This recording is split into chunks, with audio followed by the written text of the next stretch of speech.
Doctor Ravindra Porwal, मुख्य चिकित्सक श्रीनाथ आयुर्वेद चिकित्सालय, भगवत दास घाट, कानपुर, उत्तर प्रदेश।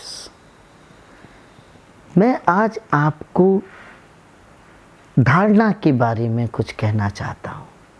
धारणा क्या है और हमारे भौतिक जीवन में इसका क्या महत्व है, आध्यात्मिक जीवन में इसकी क्या उपयोगिता है। धारणा के बारे में भगवान पतंजलि ने अष्टांग योग में वर्णन करते हुए कहा है, देश बंधस्य चित्तस्य धारणा। अर्थात देश विशेष माने एक लक्ष्य विशेष पर हमारी पूरी मानसिक शक्ति का, मानसिक ऊर्जा का एकाग्र हो जाना ही, एकाग्र करना ही धारणा है। धारणा ध्यान के पूर्व की अवस्था है और भौतिक संसार में रहकर हमें हमारे लक्ष्य को प्राप्ति करने में मदद करती है।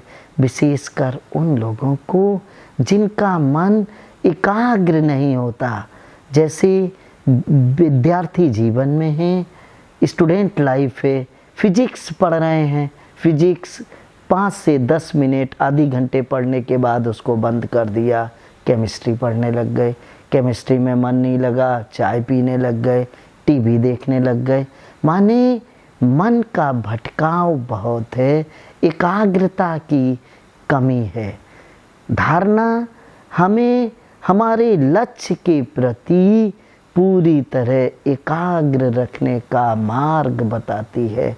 भगवान पतंजलि कहते हैं कि आपका चाहे भौतिक जीवन का लक्ष्य हो, चाहे आध्यात्मिक जीवन का लक्ष्य हो, लक्ष्य की प्राप्ति के लिए हमें मानसिक रूप से एकाग्र होना, हमारी मानसिक ऊर्जा का, मेंटल एनर्जी का उस विशेष उद्देश्य पर फोकस होना बहुत आवश्यक है।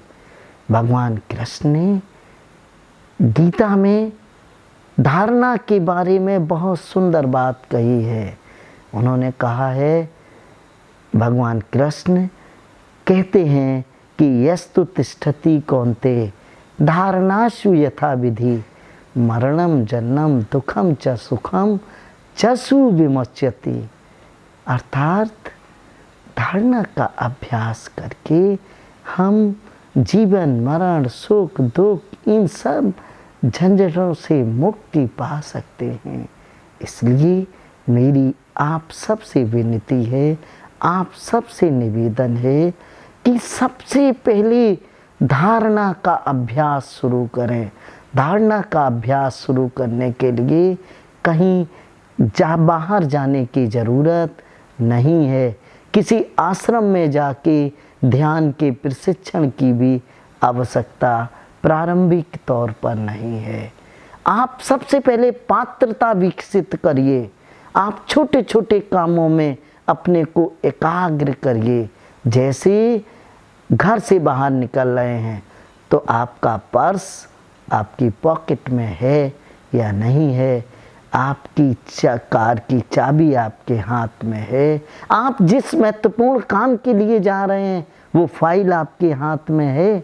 बहुत से लोग यही भूलें करते हैं, इसी प्रकार की गलतियां करते हैं कि स्थान पर तो पहुंच गए, फाइल घर पे छोड़ आए, कार तक पहुंच गए, चाबी अंदर रखा है, किसी शॉप पर पहुंच गए परचेजिंग के लिए, पर्स कार में है, पर्स घर पर भूल गए।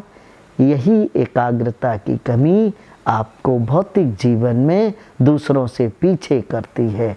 साथ ही साथ मैं एक और संदेश देना चाहता हूँ। आप जिस उद्देश्य के लिए, जिस लक्ष्य के लिए चल रहे हैं, मान लीजिए आप कपड़े की दुकान करना चाहते हैं, तो बहुत से लोग ऐसे हैं जो आपके मनोबल को गिराने का काम करेंगे, आपके मन की चंचलता को बढ़ाने का काम करेंगे। बताएंगे कपड़े में तो मंदी चल रही है, मुनाफा नहीं है, बहुत सारी दुकानें हैं, कंपटीशन बहुत है। आपको विमुख नहीं होना। आपने लक्ष्य तय कर लिया है, दूसरे क्या करते हैं, दूसरे क्या कहते हैं, उनको कहने देते हैं और योगी की भांति, योग के एक विद्यार्थी के भांति अपने लक्ष्य पर पूरी एकाग्रता, पूरी स्थिरता के साथ चलना है। सफलता आपके पीछे होगी और आप जीवन में उन उपलब्धियों को पा सकेंगे जिन तक दूसरे पहुंच नहीं पा रहे हैं।